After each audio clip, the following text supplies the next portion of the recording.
पहला चैप्टर है historical background के बारे में, जैसे कंपनी का शासन, ताज का शासन, इसके बारे में पढ़ेंगे। ठीक है, चलो फिर स्टार्ट करते। मैं अच्छे से थ्योरी समझाने वाली। जैसे देखो, मेरा हिस्टोरिकल बैकग्राउंड ये पहले ही दिया गया है। इसमें कुछ हमारे संवैधानिक ढांचा, इसमें भाग 1 के बारे में सिर्फ संवैधानिक ढांचा के बारे में बताया गया है। इसमें से हमारा चैप्टर, जो टोटल पूरे 12 चैप्टर हैं, इसमें पढ़ाया जाएगा। पहला इसमें हिस्टोरिकल बैकग्राउंड, दूसरा चैप्टर है हमारा संविधान का निर्माण, तीसरा चैप्टर है हमारा संविधान की अवधारणा, चौथा चैप्टर है हमारा संविधान की प्रमुख विशेषताएं हमारे संविधान की प्रमुख विशेषताएं में क्या क्या हमको पढ़ना है, इसके बारे में हम जानेंगे। इसके बाद में हमारा है 5th चैप्टर है हमारा संविधान की प्रस्तावना, और 6th चैप्टर है हमारा संघ एवं इसका क्षेत्र। मतलब संघ जो हमारे इंडिया का संघ है, इंडिया हमारा संघ है ना, तो इसमें क्या क्या हमारा कहाँ तक क्षेत्र है और कैसे हमारा क्षेत्र बनता है, इसके बारे में इसी में सब बताया गया है। 7th चैप्टर में हमारा दिया गया नागरिकता के बारे में पढ़ना है, मतलब सिटीजनशिप के बारे में पढ़ना है हमको। फिर 8th चैप्टर में हमारे जो फंडामेंटल राइट्स हैं, मतलब जो मूल अधिकार हैं, इनके बारे में पढ़ेंगे।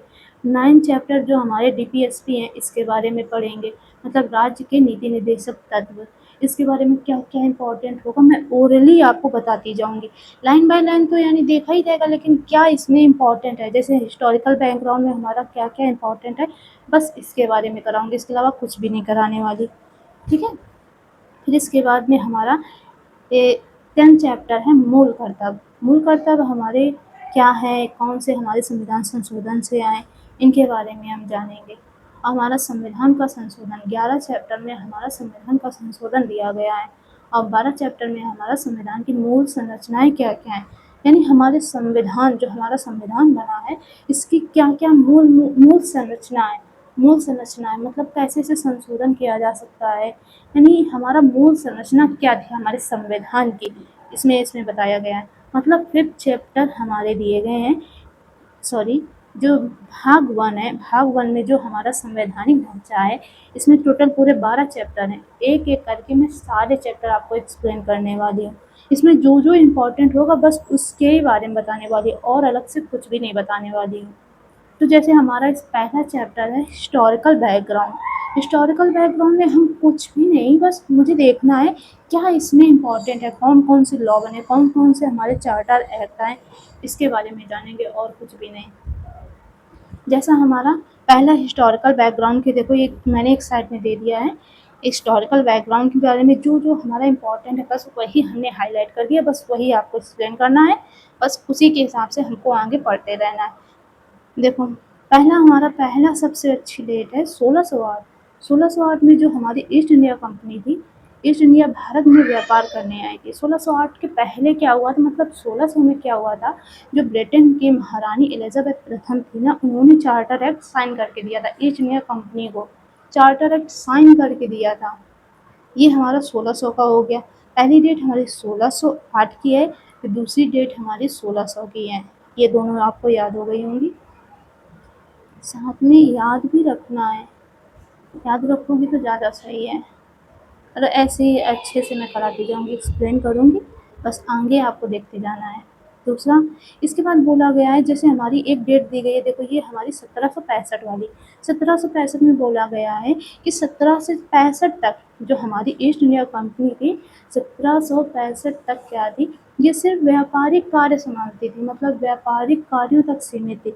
1765 के बाद में क्या हुआ, जैसे 1765 के बाद में हमारा बंगाल, बिहार और उड़ीसा, इसके दीवानी अधिकार में इसमें क्या था, बंगाल, बिहार और उड़ीसा के जो दीवानी अधिकार के साथ साथ जो राजस्व वसूला जाता था, वो ईस्ट इंडिया कंपनी के अंडर आ गया। मतलब यहाँ से हमारी ईस्ट इंडिया कंपनी क्या बनने लगी, क्षेत्रीय शक्ति बनने लगी। इतना इसमें एक्सप्लेन किया गया है, इतना समझ में आ गया होगा। पहला 1608, दूसरा 1600, तीसरा 1665 के पहले क्या थी ईस्ट इंडिया कंपनी, और 1665 के बाद में ईस्ट इंडिया कंपनी क्या हो गई, इसके बारे में बताया गया है। ठीक है, अब मान लो यहाँ तक हो गया। अब एक डेट और दी गई है हमारी 1858। 1858 का दिया गया है, ये बोला गया था जब हमारा सिपाही आंदोलन मतलब जो सिपाही विद्रोह है वो जब स्टार्ट हुआ, मतलब जब वो हो गया, इसके बाद में एक हमारा ईस्ट इंडिया कंपनी द्वारा क्या किया गया, जो भी भारत का जितना भी एरिया था, मतलब जितना भी ईस्ट इंडिया कंपनी का एरिया था, मतलब जितना भी जीता था वो अब ब्रिटिश सरकार के अंडर आ गया, पूरा प्रत्यक्ष अपने हाथों में ईस्ट इंडिया कंपनी ने ले लिया। यहीं से बोला जाता है कि हमारा ताज का शासन स्टार्ट हो गया। बस एक डेट ये हो गई, इतना समझाया गया है। दूसरा फिर एक डेट इसमें बोला गया 15 अगस्त 1947, एक ये डेट ही दी गई है। ये बोला गया है, इसके बाद में बोला गया है कि ये हमारा ब्रिटिश ताज कब तक चलता रहा, 15 अगस्त 1947, मतलब जब तक हमको आज़ादी नहीं मिली, जब तक हमको आज़ादी नहीं मिली तब तक ताज का शासन चलता रहा। बस इतना हमारा कंप्लीट हो गया, जहाँ तक मैंने आपको बताया है यहाँ तक कंप्लीट हो गया। देखो मैं फिर से आपका रिवीजन करा दे रही। पहली डेट हमारी 1608, 1608 में बताया गया कि ईस्ट इंडिया कंपनी हमारी भारत में व्यापार करने आई। 1600 के बाद में एक डेट दी गई है, 1608 के बाद में एक डेट दी गई है 1600 में बोला गया है कि 1600 द्वारा क्या किया गया है, 1600 में जो हमारी ईस्ट इंडिया कंपनी है इसको महारानी एलिजाबेथ प्रथम, जो हमारी ब्रिटेन की महारानी थी, उन्होंने ईस्ट इंडिया कंपनी को चार्टर एक्ट साइन करके दिया। क्या दिया? चार्टर एक्ट साइन करके दे दिया। इतना बताया गया है। इतना तो समझ में आ ही गया होगा, ठीक है। चलो कोई बात नहीं। अब इसके आगे हमारा क्या हुआ मैंने यहाँ पर बताया। फिर 1765 के बारे में बताया, जो हमारी ईस्ट इंडिया कंपनी थी वो 1765 के पहले क्या करती थी, क्या उसका वर्क था, क्या उसका कार्य था। मतलब 1765 के पहले ईस्ट इंडिया कंपनी हमारी सिर्फ व्यापारिक कार्य देखती थी, और 1765 के बाद में क्या हो गई है, 1765 के बाद में क्षेत्रीय शक्ति बन गई। कहाँ से? बंगाल, बिहार और उड़ीसा। जब से इसने क्या किया, दीवानी और राजस्व अधिकार अपने अंडर ले लिया ईस्ट इंडिया कंपनी ने, यहाँ से ये क्षेत्रीय शक्ति बन गई। बस फिर इसके बाद में एक डेट दी गई है हमारी 1858 की, जब हमारा 1857 का जो नागरिक विद्रोह हुआ था, इसके बाद में एक चार्टर एक्ट साइन किया गया। मतलब charter act east India company द्वारा निकाला गया था। बोल दिया गया कि यहाँ से हम क्या करेंगे, जितनी भी ईस्ट इंडिया कंपनी का क्षेत्र है वो मैं सारा अपने अंडर, मतलब अपने अंडर पूरा ले रहा था। यहीं से हमारा ताज का शासन स्टार्ट हो गया था, और कुछ भी नहीं है। बस इतना ही समझाया है। और ये कब तक चला? जब तक हमको आज़ादी नहीं मिली। इतना हो गया। आई होप कितना तो समझ में आ गया होगा। इसके अलावा आपको इसमें कुछ भी नहीं याद रखना। मैंने ऐसे पढ़ाया है कि आपको समझ में आ गया, याद हो गया होगा।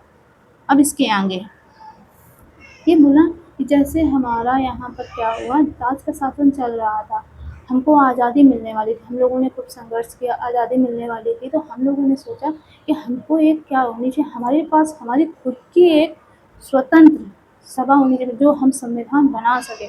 इन्होंने क्या किया, राज्यसभा मतलब संविधान सभा की मांग रखनी स्टार्ट कर दी। तो ये हमारा क्या हुआ, जब लोग मांगते रहे तो क्या हुआ कि हमारा 1946 में 1946 मतलब 26 जनवरी 1946, मतलब हमारा जब मान लो क्रिप्स मिशन आया था, इसके बाद में संविधान सभा की मांग होती रही, तो 26 जनवरी 1946 को अपना खुद का हमारा संविधान बन के, मतलब संविधान सभा का गठन कर दिया गया। इसी संविधान सभा द्वारा क्या किया गया, हमारे संविधान का क्या बनाया गया, मतलब संविधान बनाया गया। फिर ये हमारे अस्तित्व में आ गई 26 जनवरी 1950 तक। इतना तो समझ में आ गया होगा। जिसके बाद में जो मैंने हाईलाइट किया है, ये हमारे तरह का क्वेश्चन बन रहा है, मेंस का क्वेश्चन बन रहा है। ये बोला जा रहा है जो हमारा, यद्यपि जो हमारा संविधान है, जो हमारी राज्य व्यवस्था है, संविधान और राज्य व्यवस्था, ये क्या है कि ऐसी बहुत सारी अनेक विशेषताएं हैं जो ब्रिटिश शासन से ग्रहण की गई हैं। नॉर्मल सी बात है, क्यों नहीं ग्रहण की जाएंगी। मतलब जो हमारा संविधान हो गई, जो हमारी राज्य व्यवस्था हो गई, कि बहुत सारी ऐसी विशेषताएं हैं जो हमने ब्रिटेन का जो प्रशासन था उससे मैंने लिया, ब्रिटिश प्रशासन से लिया। और फिर इसके बाद में बोला गया है, मतलब इससे बहुत सारी घटनाएं भी हुई हैं। ये मेंस का क्वेश्चन बन रहा है, इसे तुम्हें सॉल्व करना है। जिनके कारण क्या हुआ, हम ब्रिटिश शासित भारत, मतलब जितना भी भारत का प्रशासन हुआ, सरकार हुआ, बहुत सारी ऐसी चीज़ें हैं, गुण हैं जो हम क्या देखते हैं कि ब्रिटिश सरकार की तरह है हमारा। बस इसमें ये बताया गया, अब इसे एक्सप्लेन तुम्हें करना है। अब इसके आगे बोला गया है कि जितने भी ये हमारे संविधान हो गया, राजतंत्र हो गया, ये जितने भी गहरा प्रभाव पड़ा है, इसमें दो चीज़ें में डिवाइड कर दिया, मतलब जो चार्टर एक्ट आए, हमारे आए, एक्ट आए, इनको दो पार्ट में डिवाइड कर दिया गया। पहला, कंपनी का शासन भाई हो गया, कंपनी का शासन पहले होगा, फिर इसके बाद कहीं हमारा ताज का शासन आएगा, मतलब सम्राट का शासन आएगा। अब इसमें देखो कंपनी का शासन की डेट बता दी गई है कि 1763 से लेकर 1858 तक। मैंने बताया भी था कि 1858 के बाद में क्या हुआ, हमारे यहाँ हमारे जो भी ईस्ट इंडिया कंपनी का जितना भी क्षेत्र था इनके अंदर आ गया। इतना तो समझ में आ गया होगा। फिर हमारा सम्राट का शासन, सम्राट का शासन के बारे में हो गया। सम्राट का शासन, ये दो चीज़ों के बारे में एक एक करके बारी बारी हम पढ़ेंगे। ऐसे ही शॉर्ट शॉर्ट वीडियो करके मैं लॉन्ग कर दूँगी, यानी अच्छे से मैं कंप्लीट कराने वाली हूँ। इतना तो समझ में आ गया होगा। चलो फिर नेक्स्ट पार्ट में स्टार्ट करते हैं। ठीक है,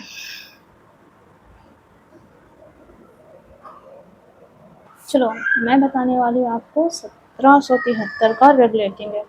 इसके बारे में क्या सीखेंगे, जो जो हमारी विशेषताएं हैं, बस इसके बारे में सुनूंगे आगे, बाकी आपको कुछ भी नहीं याद रखना है। मैं ऐसे पढ़ाऊंगी, एक बार से दोबारा तुम्हें पढ़ने की ज़रूरत नहीं पड़ेगी। बस क्या करो, बुक जो है अपने पास लेकर बैठो। बाकी मैं अभी स्टार्ट करने वाली हूँ।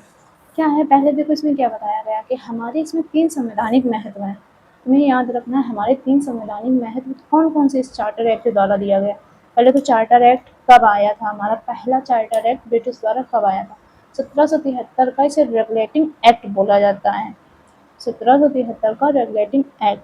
इसके 3 हमारी संवैधानिक महत्व हैं। इस एक्ट की जो हमारी हैं संवैधानिक महत्व 3 है। सबसे पहला ध्यान क्या रखना है, सबसे पहला हमारा क्या संवैधानिक महत्व है। सबसे पहला संवैधानिक महत्व है कि भारत में ईस्ट इंडिया कंपनी के कार्यों को नियमित और नियंत्रित किया गया ब्रिटिश सरकार द्वारा। मतलब क्या किया गया, ईस्ट इंडिया कंपनी के कार्यों को नियमित और नियंत्रित करने की दिशा में ब्रिटिश सरकार का ये पहला कदम था।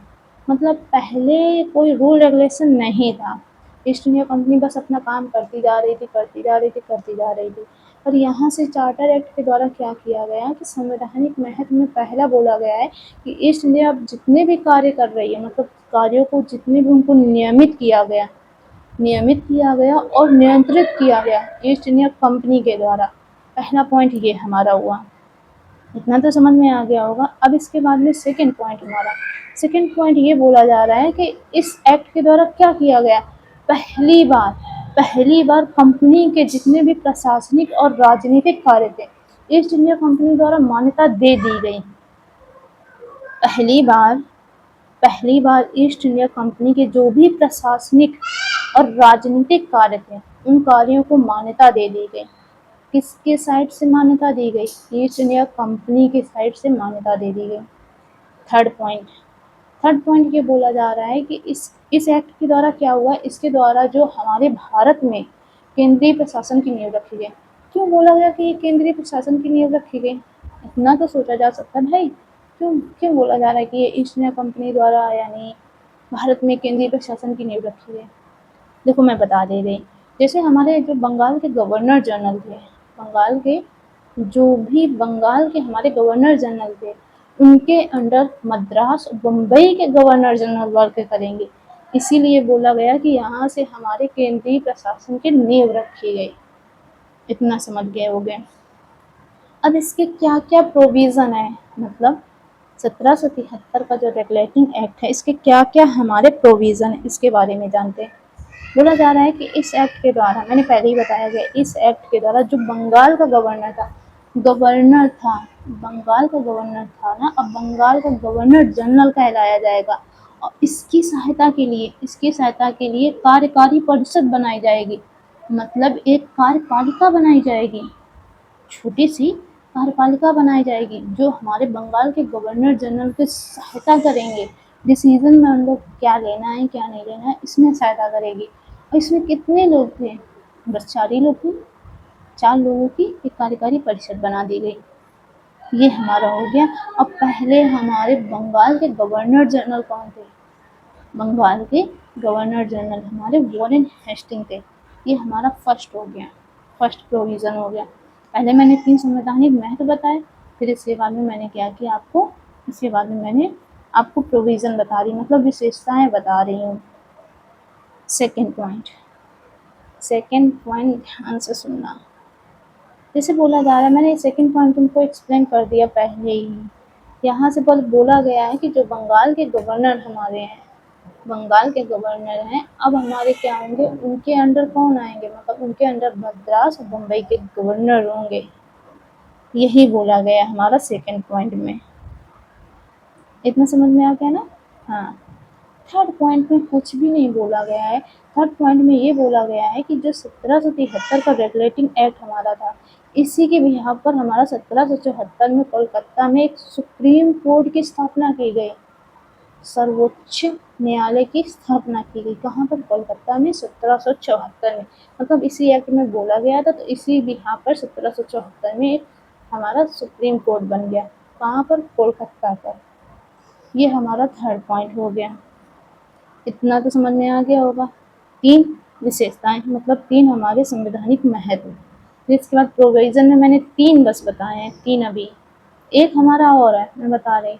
ये बोला गया है कि जो भी कंपनी के कर्मचारी होंगे, फोर्थ पॉइंट में, जो भी कंपनी के हमारे कर्मचारी होंगे, वो भारतीय लोगों से न रिश्वत, ना ही वो व्यापार, मतलब निजी व्यापार नहीं कर सकते, ना ही भारतीय लोगों से कोई उपहार, रिश्वत, ये सारी चीज़ें नहीं ले सकते, प्रतिबंध कर दिया गया पूरी तरीके से।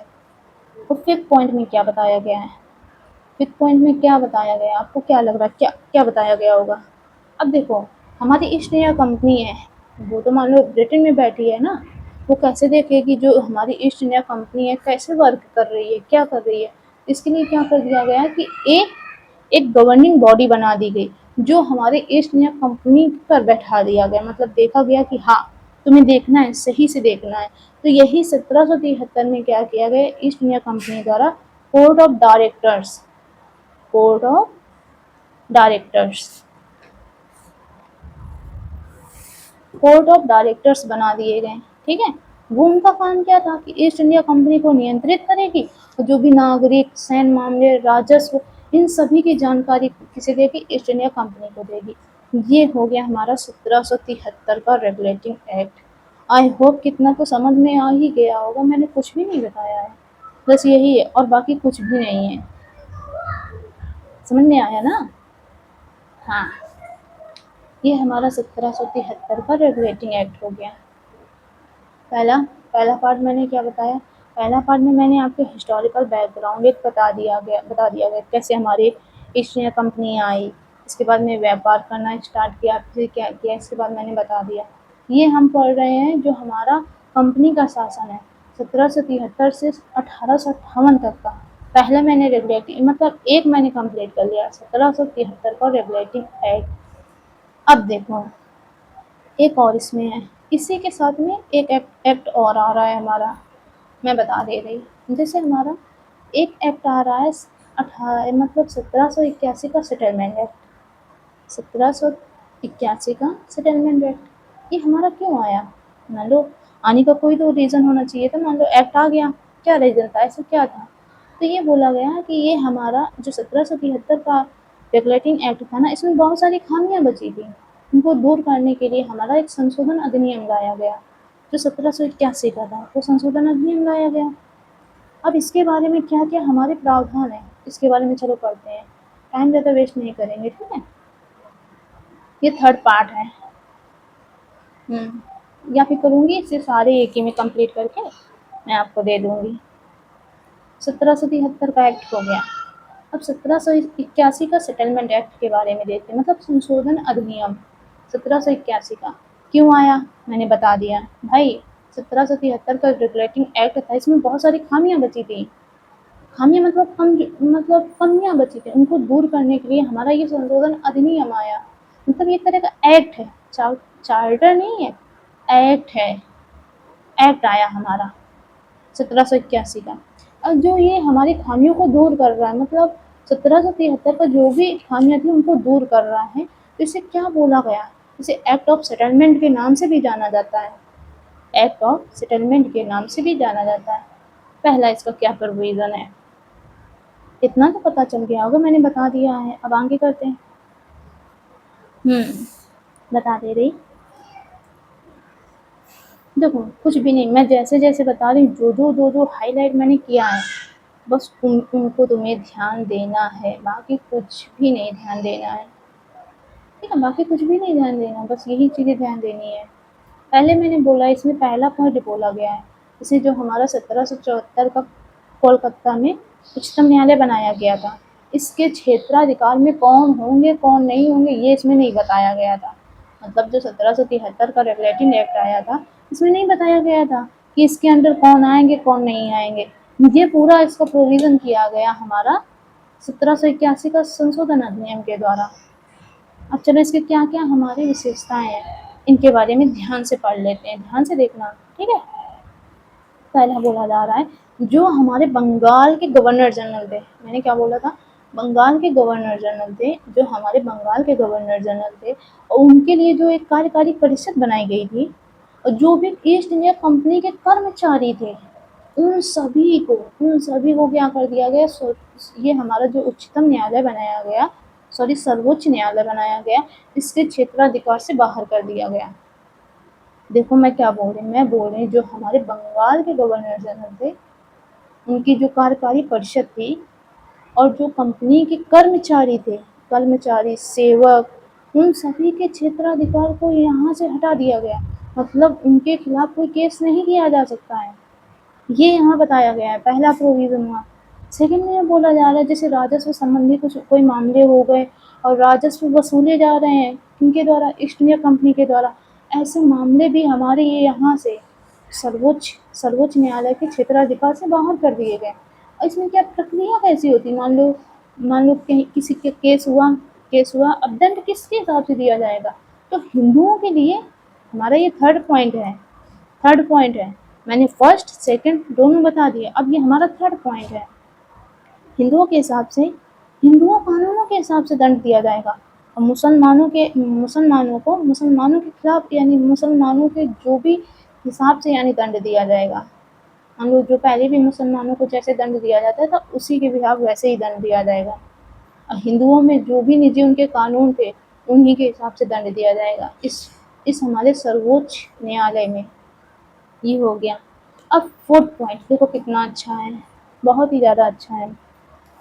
पहले ये बोला गया कि इस कानून द्वारा क्या किया गया, जैसे हम लोग आज का प्रेजेंट का टाइम बोलते हैं, सोचते हैं, जैसे आज का प्रेजेंट के टाइम पर सोचते हैं, ठीक है?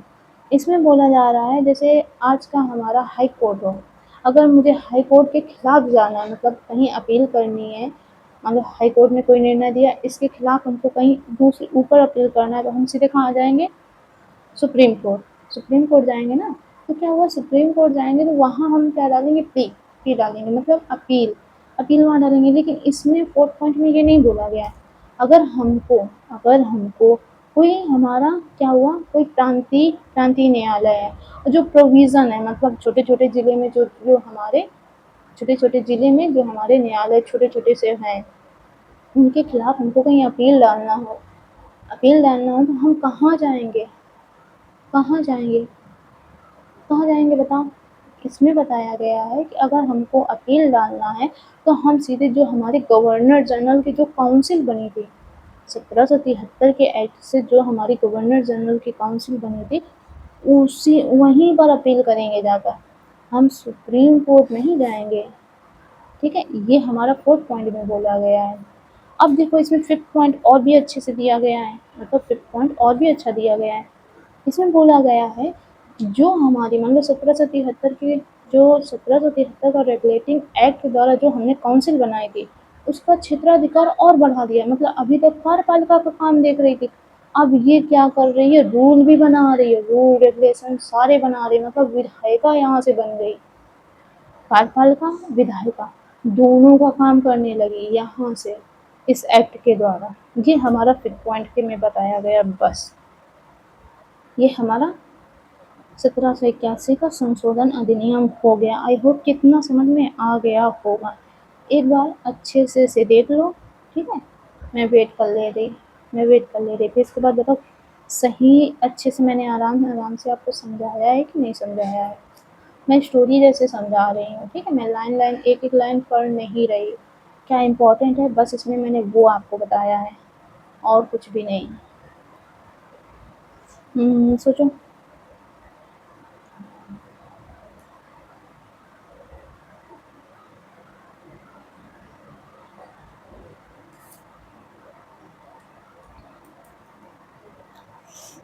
इतना तो समझ में आ गया होगा। अच्छा ये बताओ, मैं इसमें एक क्वेश्चन पूछ रही हूँ, ठीक है। मैं एक क्वेश्चन में पूछ रही हूँ, मैं बोल रही हूँ हमारे कौन से एक्ट के द्वारा कोलकाता में उच्चतम न्यायालय की स्थापना हुई, मतलब सॉरी, कोलकाता में हमारा सर्वोच्च न्यायालय की स्थापना, सुप्रीम कोर्ट की स्थापना हुई। कौन से एक्ट के द्वारा, ये अब तुम मुझे कमेंट में बताओगे, ठीक है, लास्ट में। ये हमारा हो गया थर्ड पार्ट। और फोर्थ पार्ट में मतलब ये मैं पार्ट बाई मतलब हेडिंग बाई हेडिंग ऐसे समझाते चली जा रही हूँ, ध्यान से सुनना। बाकी कोई प्रॉब्लम की बात नहीं है। फोर्थ पॉइंट के बारे में पढ़ते हैं हम। ये 1781 का ईस्ट इंडिया एक्ट, इसके बारे में पढ़ते हैं अब। 1784 का ईस्ट इंडिया एक्ट, इसके बारे में पढ़ते हैं। जैसे हमने क्या किया था, जो 1773 की कुछ खामियां बची थी इनको दूर करने के लिए हमने क्या किया, एक संशोधन अधिनियम लाए थे 1781 का। इसके आपको रूल याद होंगे, पक्का याद होंगे। फिफ्थ थे बस, विशेषताएं प्रोविजन हमारे फिफ्थ थे, 5 थे गिनती के बस। तो इसी तरह के और भी हमारी खामियां थी, उनको दूर करने के लिए हमने ईस्ट इंडिया कंपनी का मतलब ईस्ट इंडिया कंपनी ने क्या किया, जो हमारे ब्रिटेन द्वारा क्या किया गया 1784 का ईस्ट इंडिया एक्ट लाया गया। मतलब इसमें कुछ खामियां थी ईस्ट इंडिया कंपनी में, कार्यों में, इन सभी में दूर करने के लिए ये भी एक्ट लाया गया। चलो फिर इसके क्या क्या प्रोविज़न हैं हमारे। ज़्यादा नहीं है, बहुत ही सिंपल है, बिल्कुल भी सिंपल है। पॉइंट में ऐसे ऐसे रख के याद कर सकते हो। मैं ऐसे बताऊंगी कि आपको एकदम से अच्छे से याद हो जाएगा। देखो पहले ये बोला गया, देखो जैसे हमारी ईस्ट इंडिया कंपनी थी प्रशासनिक राजनीतिक दोनों कार्य देख रही थी, मतलब प्रशासनिक राजनीतिक साथ में व्यापारिक कार्य भी देख रही थी। जैसे देखो अगर कोई हमारी संस्था इंस्टीट्यूट कंपनी कुछ भी हो, एक कार्य देखेगी तो ज़्यादा अच्छे से कर पाएगी। तो क्या किया गया, जो ईस्ट इंडिया कंपनी थी उनको दो पार्ट में डिवाइड कर दिया, मतलब टू पार्ट में डिवाइड कर दिया गया। इसके व्यापारिक कार्य अलग होंगे और राजनीतिक कार्य अलग होंगे। टू पार्ट में डिवाइड किया गया, व्यापारिक कार्य अलग हो जाएंगे, राजनीतिक कार्य अलग होंगे। तो क्या हुआ, जो पहले हमारी गवर्निंग जो हमारे कोर्ट ऑफ डायरेक्टर्स थे वो व्यापारिक कार्य देखेंगे, पहले से कोर्ट ऑफ डायरेक्टर्स थे और हमारी ईस्ट इंडिया कंपनी पहले से व्यापारिक कार्य करती आ रही है। तो यहीं से हमारा कोर्ट ऑफ डायरेक्टर्स को व्यापारिक कार्य दे दिए गए। राजनीतिक कार्य कौन देखेगा, व्यापारिक कार्य के लिए हमारी एक गवर्निंग बॉडी थी उसको दे दिया गया, वो दे दिए गए, व्यापारिक कार्य सारे देखेगी। जो राजनीतिक कार्य होंगे, राजनीतिक प्रशासनिक, ये कौन देखेगा।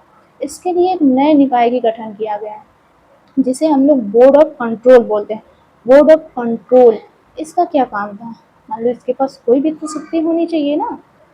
इसका क्या काम था, जो हमारा बोर्ड ऑफ कंट्रोल था, इसका जो भी हमारी पहले जो हमारा 1773 द्वारा जो भी हमारी गवर्निंग मतलब जो भी हमारी गवर्निंग बॉडी बनाई गई थी, 1773 द्वारा जो हमारे बोर्ड ऑफ डायरेक्टर्स की बॉडी बनाई गई थी, उसके जितने भी शक्ति थी वो सारे इसको दे दिए गए। मतलब नागरिक, सैन्य मामले, राजनीतिक, इन सभी का पूरा देखभाल क्या करेगी, ये एक नई जो संस्था बनी है, मतलब जो नई एक कमीशन बना है हमारा, जिसे बोर्ड ऑफ कंट्रोल बोल रहे हैं, इसके द्वारा किया जाएगा। बस इतना ही बताया गया है हमारा, इसके अलावा और कुछ नहीं। हाँ एक इसमें दो कारण, और ये एक्ट जो हमारा इसके लिए दो कारण और इम्पोर्टेंस है, क्यों इसे इम्पोर्टेंस माना जाता है। देखो अब क्या हुआ कि इस एक्ट के द्वारा बोल दिया गया, ईस्ट इंडिया कंपनी से बोला गया कि जितना भी ईस्ट इंडिया कंपनी है हमारी, इसका जितना भी क्षेत्र है अब ये ब्रिटिश आधिपत्य क्षेत्र कहलाया जाएगा। मतलब यहाँ से पहली बार बोला गया जो ईस्ट इंडिया कंपनी ने जितना भी एरिया जीता है वो अब ब्रिटिश आधिपत्य क्षेत्र, मतलब ब्रिटिश का यहाँ शासन हो रहा है, आधिपत्य का क्षेत्र 1784 का ईस्ट इंडिया कंपनी एक्ट के द्वारा बोला गया। थर्ड पॉइंट ये बोला गया कि यहाँ से मैंने क्या बोला, प्रशासन का पूर्ण नियंत्रण ले लिया गया। ब्रिटिश द्वारा प्रशासन का पूर्ण नियंत्रण ले लिया गया, किसके द्वारा, ईस्ट इंडिया कंपनी द्वारा। ईस्ट इंडिया कंपनी का पूरा ले लिया गया, मतलब किसके द्वारा, हमारी जो हमारी ब्रिटेन थी ना, ब्रिटेन ने अपने ब्रिटिश सरकार मान लो उसने अपने अंडर पूरा ले लिया गया। इतना तो समझ में अब आ ही गया होगा। बस यही पॉइंट है, और कुछ भी नहीं दिए गए हैं। और आपको जाना कि और कुछ हमको इसमें पढ़ना है, मैं तो बोलती हूँ कुछ भी नहीं पढ़ना है, जितना जितना मैं बता रही बस उतना ही याद रखना है, उतना ही हाईलाइट कर लो, वही बार बार पढ़ो बस, इसके अलावा कुछ भी नहीं है। ऐसी स्टोरी जैसे अगर आप बता ले रहे तब तो सही है, अच्छी बात है, मेरा रिवीजन अच्छे से हो रहा है, मैं अच्छे से बता पा रही।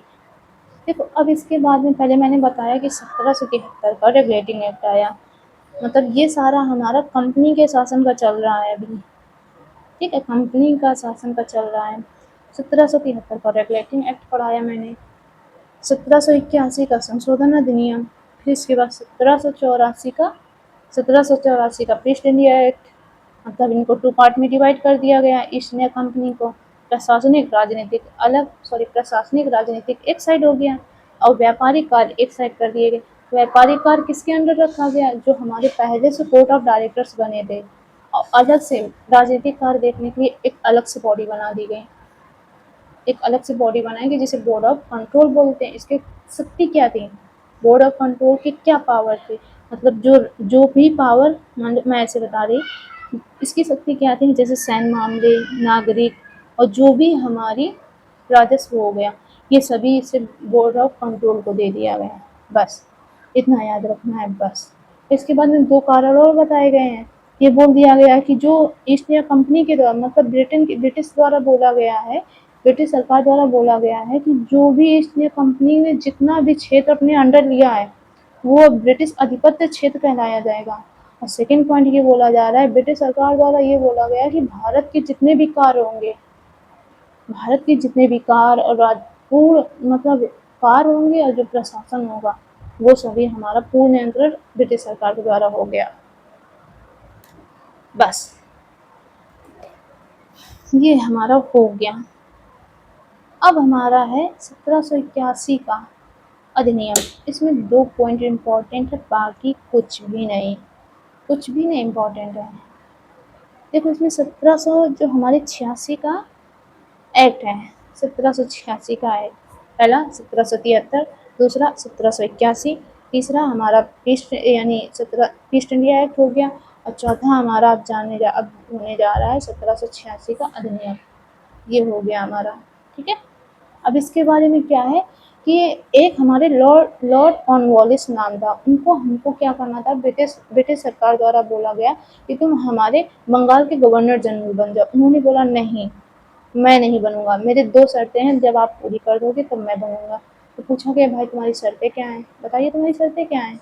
तो उन्होंने बोला कि मान लो उससे मान लो कुछ ऐसे विशेष विशेषता दी गई, कुछ ऐसे मामले में विशेषता मान लो दी गई, ऐसे जानू मैं बोल रही हूँ, विशेष मामले मान लो कोई ऐसा निर्णय है जो हम यानी बंगाल के गवर्नर जनरल द्वारा लिया गया। अब काउंसिल बोल रही, जो कार्यकारी परिषद थी, बोल रही थी ये तुमको निर्णय नहीं लेना चाहिए, तो बोल रहा है मैं अपना खुद का मतलब इनके निर्णय मैं नहीं मान सकता, बाध्यकारी नहीं हूँ। यही बोला गया है कि विशेष मामलों में जो काउंसिल थी, गवर्नर जनरल इन काउंसिल थी, उनके मामलों को नहीं मानेंगे, जो भी उनके अधिभावी मंद नीचे थे उनके मामले नहीं मानेंगे। उनको एक पद भी चाहिए, कमांडर इन चीफ का पद भी चाहिए। 2 पॉइंट हो गए। पहला, जो विशेष मामलों में काउंसिल की बातें नहीं मानी जाएंगी, ठीक है। सेकंड पॉइंट, जो हमारे सेनापति मतलब कमांडर इन चीफ का बेने पद चाहिए, बस और कुछ भी नहीं, बस 2 पॉइंट। ये हमारा 1786 का अधिनियम होगी, ये शर्तें मान भी ली गई, बस और कुछ नहीं दिया गया। अब देखो, अब हम आ जा रहे हैं किसमें, 1793 का चार्टर एक्ट। अब चार्टर एक्ट आया 1793 का, पहला चार्टर एक्ट 1773 का हो गया, उसे रेगुलेटिंग एक्ट भी बोला जाता है। अब हम दूसरा चार्टर एक्ट पढ़ने जा रहे हैं। पहला मैंने पढ़ा दिया है, पहला पूरा चार्टर एक्ट अलग से मैंने बता दिया है पूरा। अब हम 1793 का चार्टर एक्ट के बारे में पढ़ेंगे। इसमें कुछ भी नहीं है, जो हमारा 1786 के जो भी प्रावधान थे, 2 प्रावधान थे ना, 2 प्रावधान, वो सभी जो भी हमारे भविष्य में जितने भी बंगाल के गवर्नर जनरल होंगे या फिर हमारे प्रांतीय गवर्नर होंगे, उन सभी पर लागू कर दिया गया। मतलब जैसे बंगाल का हमारा गवर्नर जनरल हो गया, बंगाल का गवर्नर जनरल हुआ, आगे कोई गवर्नर जनरल बनेगा तो वो भी क्या करेंगे, जो भी हमारे काउंसिल होगी उनके निर्णय नहीं मान सकते हैं, उनको अधिकार ये दिया गया। और second point, commander in chief का पद भी दिया जाएगा, नॉर्मल सी बात है, दिया जाएगा। ये शर्तें भविष्य तक लागू कर दी गई।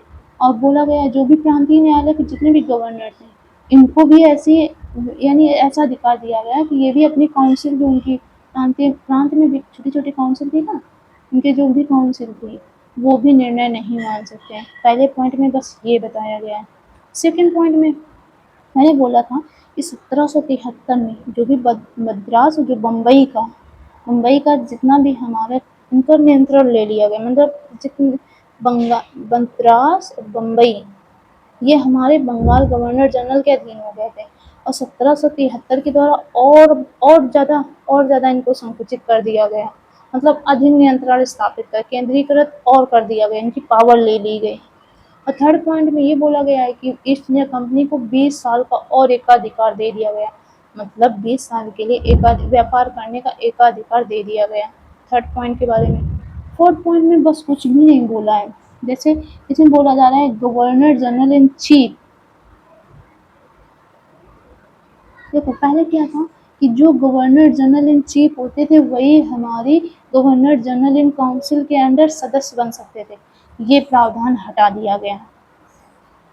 ध्यान से सुनो, मैंने बोला जो हमारे गवर्नर जनरल इनकी काउंसिल होती थी उसमें कौन लोग होते थे, जो हमारे कमांडर इन चीफ होते थे, ये अनिवार्य था, इसको हटा दिया गया। अब कोई भी हमारा गवर्नर जनरल इन काउंसिल का सदस्य बन सकता है। फोर्थ पॉइंट में ये बोला गया, कितने आराम से मैंने समझाया। फिफ्थ पॉइंट में जो भी हमारे, मैंने क्या बोला था, 1784 का जो हमारा ईस्ट इंडिया एक्ट था, इसके द्वारा एक निकाय बनाया गया था, इसे हम बोर्ड ऑफ कंट्रोल बोलते थे, जो भी राजनीतिक और प्रशासनिक पूरा कार्य देखती थी। अब इस एक्ट के द्वारा ये बोला गया है 1773 का जो एक्ट है, 1793 का जो भी हमारा चार्टर एक्ट है, इसके द्वारा एक प्रावधान ये किया गया कि जो भी हमारे बोर्ड ऑफ कंट्रोल के जितने भी सदस्य होंगे, सदस्य हो गए, सदस्य होते हैं ना, सदस्य हो गए, उनके जो भी कर्मचारी होंगे उन सभी का वेतन भारतीय राजस्व से दिया जाएगा। ये इम्पोर्टेंट है, याद रखना। 1793 इसमें मैंने जो बताया अच्छे से याद रखना है। सबसे ज़्यादा मुझे फिफ्थ पॉइंट इम्पोर्टेंट लग रहा है कि जो हमारे बोर्ड ऑफ कंट्रोल के जितने भी सदस्य थे, बोर्ड ऑफ कंट्रोल के जितने भी सदस्य थे और यहाँ जो हमारे जितने भी कर्मचारी थे वो भी बोर्ड ऑफ कंट्रोल के, उन सभी का वेतन भारतीय राजस्व से दिया जाएगा। ये मुझे बहुत ही ज़्यादा इम्पोर्टेंट लग रहा है, बाकी सभी तो इतने नहीं लग रहे हैं, पर ये वाला मुझे फिफ्थ पॉइंट बहुत ज़्यादा इम्पोर्टेंट लग रहा है। ये हो गया हमारा, ठीक है। अब हम पढ़ने वाले हैं 1793 का चार्टर एक्ट। इतना तो समझ में आ गया होगा, इसमें तो कोई कंफ्यूजन नहीं है ना। देखो मैंने क्या क्या पढ़ा है, भूलना नहीं है, ठीक है, भूलना नहीं है। पहला, हिस्टोरिकल बैकग्राउंड में हमारा 1773 का रेगुलेटिंग एक्ट के बारे में, फिर 1781 का संशोधन अधिनियम के बारे में, इसमें क्या क्या हमारे प्रावधान थे इसके बारे में जाना। फिर इसके बाद में हमारा 1784 का जो ईस्ट इंडिया एक्ट है इसके बारे में मैंने पूरा सीखा। क्या क्या हमारे प्रावधान थे इसके बारे में सीख लिया। फिर 1786 का जो हमारे लॉर्ड कॉर्नवालिस थे, उन्होंने जो शर्तें रखी, 2 शर्तें रखी थी। इस एक विशेष मामलों में जो उनकी काउंसिल थे उनके निर्णय नहीं मानेंगे, और दूसरा हमारा था कि इन्हें कमांडर इन चीफ का पद चाहिए। बस ये 1786 का हमारा हो गया। 1793 का, इसमें ज़्यादा कुछ इम्पोर्टेंट था ही नहीं, बस मुझे एक पॉइंट ज़्यादा इम्पोर्टेंट लगा, जो हमारे बोर्ड ऑफ कंट्रोल के जो भी सदस्य, जो भी कर्मचारी थे, उनका पूरा वेतन भारतीय राजस्व से दिया जाएगा। ये मुझे अच्छा लगा, मतलब इससे मुझे पता चल रहा है कि हाँ ये इम्पोर्टेंट है। बस 20 साल के लिए एक अधिकार और दे दिया गया, बस इसमें 2 पॉइंट मुझे इम्पोर्टेंट लग रहे हैं बस।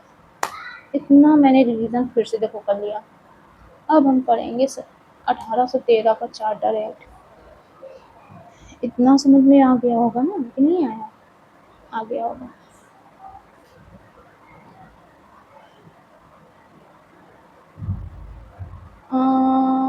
क्या करेंगे अब? 1713 का चार्टर एक्ट नेक्स्ट वीडियो से मैं स्टार्ट कर दूंगी। 1713 का, 1813 का, 1833 का, 1853 का, यहाँ तक ये 3 फिर एक ही मैं बता दूंगी। इसमें तो इतने एक्ट हो गए हमारे। तब तक के लिए bye bye, have a nice day, thank you so much.